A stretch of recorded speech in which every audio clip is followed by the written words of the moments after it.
Guys, ഞാനിപ്പോൾ ഉള്ളത് വള്ളക്കടവിലാണ്. പുഴയിൽ പോകുന്നില്ല, അതാ പുഴയുടെ വഴി. ഞാൻ പോകുന്നില്ല, എന്താ പറഞ്ഞാലും മക്കളും മരുമക്കളൊക്കെ വരുന്ന സമയമാണ്. നമ്മൾ സന്ധ്യയ്ക്കവിടെ ഇറങ്ങി പോകാൻ പാടില്ല. എന്നുവെച്ചാൽ അവിടെയൊക്കെ ഒരുപാട് ആൾക്കാർ മരിച്ചതാണ്. അപ്പോൾ നമ്മൾ അവിടെ ഒന്നും പോകാൻ പാടില്ല. അവിടെ ഈ ശവങ്ങളൊക്കെ വന്ന് അടിയുന്നതാണ്. അതുകൊണ്ട് ഞാൻ അങ്ങോട്ട് പോകുന്നില്ല. വള്ളക്കടവിൽ ഇവിടെ നമ്മളെ വീട്ടിലെ പുനലൂർ കേട്ടോ, ആ പുഴയിലിറങ്ങി പോകാൻ പറ്റത്തില്ല.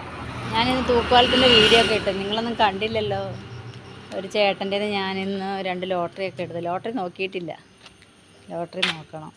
പിന്നെ എല്ലാവരും നമ്മുടെ ചാനലൊക്കെ ഒന്ന് കാണും കേട്ടോ. അപ്പോൾ ഞാൻ തിരിച്ചിനി മലപ്പുറത്തേക്ക് വരികയാണ്. ഞാൻ 2 ആഴ്ച നിൽക്കാൻ വേണ്ടി വന്നതാണ്. അപ്പോഴത്തേക്ക് അവർ കിടന്ന് വിളിക്കുകയാണ്, എന്താ നിങ്ങളുടെ നായ്ക്കുട്ടികളൊന്നും ഞാൻ പറഞ്ഞ അനുസരിക്കുന്നില്ല, വേഗം പറഞ്ഞു. അതുകൊണ്ട് ഞാൻ തിരിച്ച് വരികയാണ്. പിന്നെ എൻ്റെ പൂച്ചക്കുട്ടിയൊന്നും കഴിക്കുന്നില്ല എന്നൊക്കെ പറഞ്ഞ് എന്നെ കാണാതെ. അപ്പോൾ അതുകൊണ്ട് ഞാൻ അങ്ങോട്ട് വരികയാണ്. രാത്രി തിരിക്കും. ആകെ വന്ന് ഒരു ദിവസമാണ് വീട്ടിൽ നിന്നത്. വീട്ടിൽ പോലും വരാനൊന്നും നമുക്കിതില്ല. ഇത് ഹൗസ് ഓണറുടെ വീടാണ് കേട്ടോ, നമ്മുടെതല്ല കേട്ടോ. നമ്മുടെ കൂടാരം അതാ ഉണ്ടല്ലേ, ഇതാണ് ഞങ്ങളുടെ കൂടാരം. അമ്മച്ചി അവിടെ അങ്ങോട്ടും ഇങ്ങോട്ടും നടക്കുകയാണ്. അതാ അടുക്കള ഉണ്ടോ ഞങ്ങളുടെ വീടിൻ്റെ അടുക്കള. ഞാൻ വീഡിയോയിൽ കാണിച്ചിട്ടില്ല. ഇതാണ് വീടിൻ്റെ അടുക്കള. നിങ്ങളിങ്ങനെയൊക്കെയാണോ നിങ്ങളുടെയൊക്കെ അടുക്കളയെന്ന് പറയാനൊന്നുമില്ല.